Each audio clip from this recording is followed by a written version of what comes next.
Hello friends, welcome to Honey GS classes, Dhruti GS academy.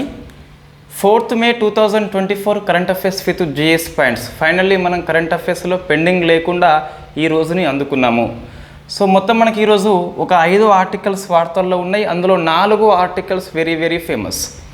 సైకి అనే వ్యోమనౌక వార్తల్లో ఉంది, స్పేస్ కిందికి వస్తుంది. ఒక దేశీయ బాంబర్ డ్రోన్ అని చెప్పేసి వార్తల్లో ఉంది, డిఫెన్స్ కిందికి వస్తుంది.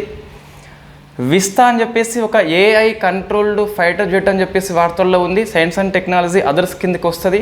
తర్వాత ఇండియా వర్సెస్ నేపాల్ అని చెప్పేసి ఒక ఇంటర్నేషనల్ రిలేషన్స్ మనకి వార్తల్లో ఉన్నాయి. ఒక 2 అపాయింట్మెంట్స్ మనకి అంతగా ఇంపార్టెన్స్ కానివి. సో ఈ 4 ఆర్టికల్స్ వెరీ వెరీ ఫేమస్. ప్రశ్న వచ్చేందుకు అవకాశం ఉంది. సో మనకి ఫస్ట్ చూస్తే సైకి వ్యోమనౌక అని చెప్పేసి వార్తల్లో వచ్చింది. మనం దీన్ని ఇంతకుముందు క్లాసులలో 2 times డిస్కస్ చేసినాం. మీరు అక్టోబర్ 2023 మ్యాగజైన్ చూడండి ఈ స్పేస్ చాప్టర్ లోపల, లేదా నవంబర్ 2023 మ్యాగజైన్ చూడండి. సో అక్టోబర్లో మనకి నాసా ప్రయోగించినప్పుడు డిస్కస్ చేసినాం. నవంబర్లో తొలిసారిగా లేజర్ కాంతి అని చెప్పేసి సైకి వ్యోమనౌక నుంచి భూమి మీదకి వచ్చింది. సో అప్పుడు మనం డిస్కస్ చేసినాం. ఇప్పుడు మళ్ళీ మనకి వార్తల్లో వచ్చింది, లేజర్ కాంతి వచ్చింది కానీ దూరం నుంచి వచ్చింది. సో ఫస్ట్ మనం డిస్కస్ చేస్తున్నాము సైకి వ్యోమనౌక అని చెప్పేసి వార్తల్లో ఉంది. ఇది ఇప్పుడు ఎందుకు కరెంట్ అఫైర్స్లో వచ్చింది మరొకసారి అంటే 22.6 కోట్ల కిలోమీటర్ల నుంచి ఇది దూరం కొంచెం గుర్తుపెట్టుకోవాలి. టీఎస్పీఎస్సీ నెంబర్స్ మీద ఫోకస్ చేస్తుంది, రికార్డు డిస్టెన్స్ కాబట్టి గుర్తుపెట్టుకోవాలి. 22.6 కోట్ల కిలోమీటర్ల నుంచి లేజర్ సంకేతం అనేది భూమికి వచ్చింది. సో మనకి ఈ సమాచారం అనేది జనరల్గా రేడియో ఫ్రీక్వెన్సీ ఉపయోగించి చేరవేస్తాం. జనరల్గా చూస్తే వెరీ ఫస్ట్ టైం మనకి లేజర్ కాంతి ఉపయోగించి వచ్చింది కాబట్టి సో మన ప్రశ్న వచ్చేందుకు అవకాశం ఉంటుంది. నవంబర్లో వచ్చింది, బట్ మనకు దూరం తక్కువ ఉంది. ఇప్పుడు 22.6 కోట్లు అని చెప్పేసి గుర్తుపెట్టుకోవాలి. సో ఇది సైకి వ్యోమనౌక అని చెప్పేసి నాసా పంపింది. అందులో ఒక పెలోడ్ పేరు వచ్చేసి డీప్ స్పేస్ ఆప్టికల్ కమ్యూనికేషన్ అని చెప్పేసి పిలుస్తాం. ఇది పేరు గుర్తుపెట్టుకోవాలి, డీప్ స్పేస్ ఆప్టికల్ కమ్యూనికేషన్ అని చెప్పేసి. ఈ పెలోడ్ ద్వారా మనకి లేజర్ కమ్యూనికేషన్ సిస్టాన్ని తొలిసారిగా విజయవంతంగా ప్రయోగించిందని చెప్పేసి 22.6 కోట్ల కిలోమీటర్స్ అని చెప్పేసి గుర్తుపెట్టుకోవాలి.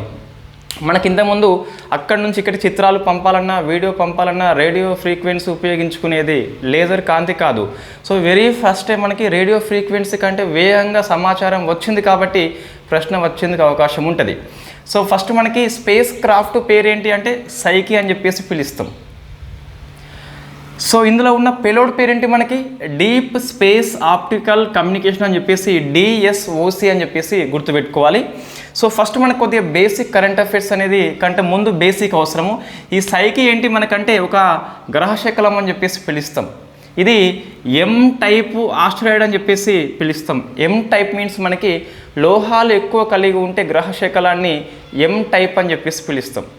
సో ఇది సైకి వ్యోమనౌక పేరు కదా, గ్రహశకలం పేరు వచ్చేసి సైకి 16 అని చెప్పేసి ఉంటుంది. నాసా అనేది అక్టోబర్ మాసం లోపల ఈ ఫాల్కన్ హెవీ రాకెట్ ద్వారా ఈ సైకి అని చెప్పేసి వ్యోమనౌకను పంపిస్తుంది, సైకి 16 యొక్క అధ్యయనం కోసం అని చెప్పేసి. ఇది 2029 నాటికి సైకి కక్షలోకి ప్రవేశిస్తుంది. అంతకంటే ముందే ఒక రికార్డు సృష్టించింది, లేజర్ సంకేతాన్ని తొలిసారిగా పంపిందని చెప్పేసి చూసుకోవాలి. రైట్, ఈ సైకి 16 గ్రహశకలం యొక్క ఆవిష్కర్త ఎవరు అంటే తొలిసారి గుర్తించింది మనకు అనీబెల్ డిగస్పరిస్ అని చెప్పేసి పిలుస్తాం. ఇది హిందూ పేపర్లో వచ్చింది కాబట్టి గుర్తుపెట్టుకోవాలి, అనీబెల్ డిగస్పరిస్ అని చెప్పేసి. ఈ సైకి 16 ఆస్ట్రాయిడ్ యొక్క సృష్టికర్త అని చెప్పేసి తొలిసారిగా వ్యక్తి అని చెప్పేసి చూసుకోవాలి, సరిపోతుంది. ఇక్కడ మనకు కేప్ కెన్వెరల్ నుంచి ఇది యాడ్ చేసుకోవాలి. ఫాల్కన్ హెవీ రాకెట్ ద్వారా నాసా పంపడం జరిగింది, సక్సెస్ఫుల్గా పంపింది, ఒక విజయం సాధించింది. లేజర్ సంకేతాన్ని వెరీ ఫస్ట్ టైం మనకి పంపింది. సో ఇది వెరీ వెరీ ఫేమస్. ఇన్ఫ్యాక్ట్ మనకి నాకు తెలిసి ఏబిపిఎస్ గ్రూప్లో ప్రశ్న వచ్చినట్టుంది ఇది. నెక్స్ట్ ఒక బాంబర్ డ్రోన్ అని చెప్పేసి దేశీయంగా రూపొందించింది. దాని పేరు వచ్చేసి ఫార్వర్డ్ FWD అని చెప్పేసి అలా గుర్తుపెట్టుకోండి. FWD 200B అని చెప్పేసి ఒక బాంబర్ డ్రోన్ పేరు. ఇది ఏ సంస్థ రూపొందించింది మనకంటే ఫ్లయింగ్ వెడ్జ్ అని చెప్పేసి ఒక ప్రైవేట్ సంస్థ. సో ఫ్లయింగ్ వెడ్జ్ అని చెప్పేసి గుర్తుపెట్టుకోవాలి. ఇది ఈ బాంబర్ డ్రోన్ అనేది మీదికి 100 కిలోల బరువు ఉన్న వస్తువుని తీసుకెళ్తుంది. సో 100 kg సామర్థ్యం కలిగి ఉంటుంది. ఎంత స్పీడ్ ఉంటుందంటే 1 గంటకి 370 కిలోమీటర్స్ వేగంతో ప్రయాణం చేస్తుంది. ఎండ్యూరెన్స్ ఎంత అంటే 12 to 20 అవర్స్ అని చెప్పేసి పిలుస్తాం. So what is the meaning of endurance means ఒకసారి 100 కిలోల పెలోడ్ని 370 km/h వేగంతో మీదికి తీసుకెళ్ళినప్పుడు అది ఆ గాలిలో ఎంతసేపు ఉంటుంది అంటే 12 గంటల నుంచి 20 గంటల పాటు అని చెప్పేసి ఆ గాలిలో ఉండే సమయాన్ని మనము ఎండ్యూరెన్స్ అని చెప్పేసి పిలుస్తాం. అంటే సో మనకి 100 మీటర్స్ అని చెప్పేసి స్ప్రింట్ రన్నింగ్ అంటాం కదా, 5 km మనకి ఎండ్యూరెన్స్ అని చెప్పేసి పిలుస్తాం. ఎక్కువసేపు మనకు సామర్థ్యం కలిగి ఉంటే దాన్ని ఈ విధంగా పిలుస్తాం. సో ఇది మనకు గణాంకాలు ఇన్ని గణం అవసరం లేదు. జస్ట్ ఈ FWT-200B అనేది ఏంటంటే ఒక బాంబర్ డ్రోన్ అని చెప్పేసి పిలుస్తాం, మానవ రహిత విమానం అని చెప్పేసి అర్థం వస్తుంది.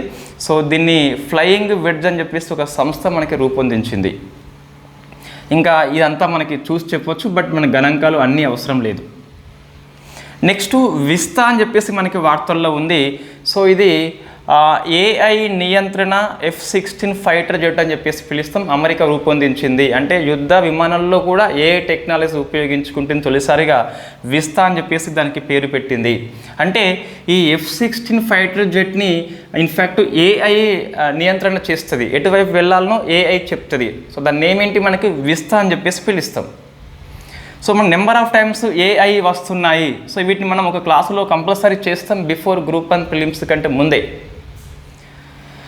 వివిధ రంగాల్లో AI ఉపయోగం అని చెప్పేసి హెడ్డింగ్ పెట్టుకొని ఇటువైపు రంగము అటువైపు ఉపయోగం అని చెప్పేసి టేబుల్ కొట్టేస్తే ఈజీగా అయిపోతుంది. రైట్, నెక్స్ట్ ఇవి 2 నియామకాలు అయిపోయాక నేపాల్ వర్సెస్ ఇండియా అని చెప్పేసి మ్యాప్ వేసి డిస్కస్ చేద్దాం. సో సలీమా టేటే అని చెప్పేసి వార్తల్లో ఉంది. ఇన్ఫ్యాక్ట్ ఈమె ఇండియా యొక్క మహిళా హాకీ కెప్టెన్గా నియామకం పొందింది. నెక్స్ట్ శశి భూషణ్ సింగ్ అని చెప్పేసి వార్తల్లో ఉన్నాడు, ఇండియా జ్యూట్ బోర్డు యొక్క సెక్రటరీగా నియామకం పొందిండు. సో మనకి కోల్కతాలో ఉంటుంది హెడ్ క్వార్టర్ వచ్చేసి. సో భారత ఈ జ్యూట్ బోర్డు యొక్క ప్రధాన కార్యదర్శిగా శశిభూషణ్ సింగ్ అని చెప్పేసి మనకి పేపర్లో వచ్చింది. ఇవి 2 నియామకాలు అంతగానం అవసరం లేదు. సో ఒకసారి మీరు స్క్రీన్ షాట్ తీసే ప్రయత్నం చేయండి. నేను నోట్స్ అయితే రాయలేదు. సో ఇన్ఫ్యాక్ట్ ఇదే మీకు స్క్రీన్ షాట్ అనేది నోట్స్ రూపంలో ఇస్తాం. సో నేపాల్ వర్సెస్ ఇండియా చూస్తే మనకి ఒక 3 ప్రాంతాలు నేపాల్ ఏం చేసిందంటే 100 రూపీస్ నోట్ తీసుకొచ్చింది. ఆ నోటు యొక్క నేపాల్ మ్యాప్ లోపల ఒక 3 ప్రాంతాలని తన భూభాగంలో చూపెట్టుకుంది. అవి వాస్తవంగా ఇండియా యొక్క భూభాగాలు. ఇండియా క్లెయిమ్ చేసుకుంటుంది, నేపాల్ క్లెయిమ్ చేసుకుంటుంది. సరిహద్దు వివాదం అని చెప్పేసి పిలుస్తాం. మనం డిస్కస్ చేసి ఉన్నాం వాస్తవంగా IR క్లాస్ లోపల. సో ఇన్ఫ్యాక్ట్ మనకి ఇండియా నేపాల్ మధ్య చూస్తే ఇట్ట ఒక 5 రాష్ట్రాలు వస్తాయి ఎక్కువగా. సో ఇక్కడ మనకి ఉత్తరాఖండ్ అని చెప్పేసి ఉంటుంది, యూపీ అని చెప్పేసి ఉంటుంది, సో బీహార్ అని చెప్పేసి ఉంటుంది, సిక్కిం అని చెప్పేసి, వెస్ట్ బెంగాల్ అని చెప్పేసి 5 రాష్ట్రాలు సరిహద్దుగా ఉంటాయి. సో మనకి ఇది నేపాల్ వార్తల్లో ఉన్నందుకు జాగ్రఫీ GS పాయింట్ ఆఫ్ వ్యూలో ఈ బోర్డర్ రాష్ట్రాలు అని చెప్పేసి ప్రశ్న వస్తే రావచ్చు. అయితే ఇక్కడ ప్రధానంగా మనకి ఎక్కువ డిస్ప్యూట్ ఉన్నది ఇక్కడ అండి. అంటే దీన్ని ఏమంటాం, పశ్చిమ నేపాల్ అని చెప్పేసి పిలుస్తాం. అట్లా ప్రశ్న వస్తుంది, ఉత్తర నేపాల్ అని చెప్పేసి అట్లా వస్తుంది ఇక్కడ. సో ఇక్కడ 3 ప్రాంతాలు ఇచ్చినవి కానీ ఎక్కువ మనకి కాలాపాని దగ్గర డిస్ప్యూట్ కనిపిస్తుంది. ఎస్, లిపు లేకు, లింపి యాదురా అని చెప్పేసి 2 కూడా డిస్ప్యూట్ ప్రాంతాలే, కానీ ఎక్కువ మనకి కాలాపాని అని చెప్పేసి ఉంటుంది. ఇది ఇక్కడ ఉంటుంది వాస్తవంగా. సో ఇన్ఫ్యాక్ట్ కాలాపాని అని చెప్పేసి పిలుస్తాం. ఇటువైపు ఇది ఉత్తరాఖండ్ ఇండియా, ఇదేమో నేపాల్, ఇదేమో టిబెట్ చైనా. సో మన ప్రశ్న వచ్చింది ఇంతకుముందు, ఈ కాలాపాని అనేది ట్రై జంక్షన్గా పనిచేస్తుంది between the China, India and Nepal అని చెప్పేసి. ఎందుకు ఇది ఇట్లా వస్తుంది అంటే ముఖ్యంగా ఈ ఇండియా నేపాల్ మధ్య మనకి ఈ ఉత్తరాఖండ్ ఉంది కదా, కలపాని ప్రాంతం అని చెప్పేసి మనమే క్లెయిమ్ చేసుకుంటున్నాము. కలపానిని ఉత్తరాఖండ్ లోపల ఉన్న పితోర్గఢ్ డిస్టిక్ లోపల ఉంటుంది. ఇక్కడ ఇండియా నేపాల్ని మనకి కాళీ రివర్ లేదా మహాకాళి రివర్ అని చెప్పేసి వేరు చేస్తుంది. సో మనకి ఈ సరిహద్దుగా గుర్తించింది ఎవరు అంటే 1816 లోపల సుగౌలి ఒప్పందం అని చెప్పేసి ఉంటుంది. సుగౌలి ఒప్పందం between the British India and Nepal. మనకి ఈ British India Anglo Nepal war అని చెప్పేసి 1814 నుంచి 1816 వరకు జరుగుతుంది. నేపాల్ ఓడిపోతుంది, బ్రిటిష్ ఇండియా గెలుస్తుంది.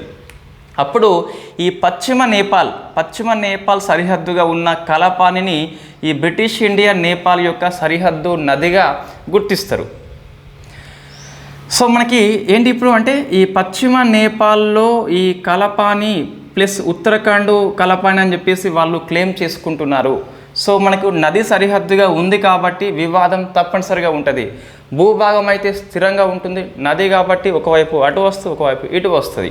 సో కాబట్టి ఇరు దేశాలు క్లెయిమ్ చేసుకుంటున్నాయి. అయినప్పటికీ ఎక్కువ రైట్స్ మనకే ఉన్నాయి.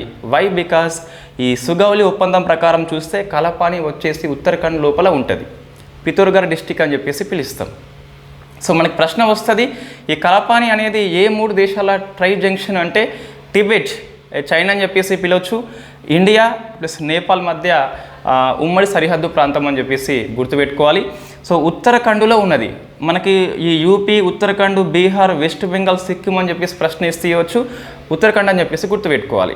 సో మనకి ఎందుకు వార్తల్లో వచ్చింది అంటే ఈ కలపాని ప్రాంతం కావచ్చు, లిపులేఖ్ ప్రాంతం కావచ్చు, లింపి యాదర కావచ్చు, 100 రూపీస్ నోటు మీద నేపాల్ పట్టం లోపల నేపాల్ దేశం తన యొక్క భూభాగంలో చూపెట్టింది కాబట్టి, ఇండియా అభ్యంతరం చెప్పింది కాబట్టి వార్తల్లో వచ్చింది. సో ఇది కొత్తగా ఏం కాదు, ఫ్రీక్వెంట్లీ ఎవ్రీ ఇయర్ మనకి నేపాల్ ఒక పటాన్ని రిలీజ్ చేస్తుంది, చైనా పటాన్ని రిలీజ్ చేస్తుంది, మన భూభాగాల్ని వాళ్ళు చూపెట్టుకుంటారు. సో మనకి డిస్ప్యూట్ అని చెప్పేసి ఇండియన్ ఎక్స్ప్రెస్ పిహెచ్డి కోర్సు చేస్తుంది, అంతా కోర్సు అవసరం లేదు, ఎల్కేజీ సరిపోతుంది. జస్ట్ ఏ 3 ప్రాంతాలు అని చెప్పేసి గుర్తుపెట్టుకోవాలి. నెక్స్ట్ కలపాని వచ్చేసి ఏ 3 కంట్రీస్ యొక్క జంక్షన్ అని చెప్పేసి గుర్తుపెట్టుకోవాలి, సరిపోతుంది అంతే. ప్లీజ్ ఇవి మనకి ఈరోజు వార్తల్లో ఉన్న 5 ఆర్టికల్స్. సో మనకి 4th మే కరెంట్ అఫైర్స్ అనేది అయిపోయింది. సో మన రేపటి నుంచి మనము కరెంట్ అఫైర్స్ పెండింగ్ లేకుండా చూసుకుందాం. ఎస్, కొన్నిసార్లు పెండింగ్ ఉంటే ఉండొచ్చు. సో అన్ని రకాల పరిస్థితులు మన చేతుల్లో ఉండవు. కొన్నిసార్లు పెండింగ్ ఉన్నప్పటికీ వెనక ముందు మనం కంపల్సరీ పూర్తి చేస్తున్నాం. Right, thank you very much.